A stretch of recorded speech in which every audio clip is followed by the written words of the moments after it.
In this video, I'm going to be walking y'all through the key steps on how to authenticate any Jordan 1. A quick note before we start, I don't have a brand new pair of Jordan 1s on hand, so for this tutorial, I'm going to be using these used UNC toes just as a reference. Now without further ado, let's get straight into the tutorial. So the first thing I do whenever I'm authenticating any Jordan 1 is to look at the heel. On a real pair, the back is supposed to kind of curve inward, and then this middle part is supposed to go out kind of like an hourglass shape.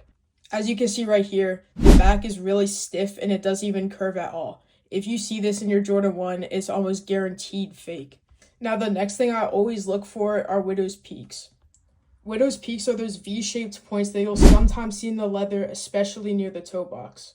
Now the three most common places that widow's peaks are found are the toe box, the heel, and the swoosh.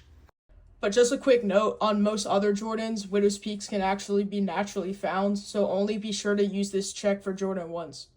Alright, so this next check is a bit more complicated, so be sure to pay close attention. So we're going to start this check by first removing the insoles. So what we're basically looking for is symmetry in the stitching down here. So on a real pair, you might notice some inconsistencies here and there, but it shouldn't be nearly as bad as the shoe on the left. On another note, you can see that in this fake shoe, there's inconsistent spacing between each stitch as well as crossings. Nike quality control would have never let a shoe like this leave the factory. Alright, so the next thing we're going to want to check is the Jordan logo. One method that a lot of people don't tell you is to look at the J in the Jordan logo. Most older fakes have J's that stay in the black line, while on real Jordan 1s, the J is much bigger and extends through the whole black line.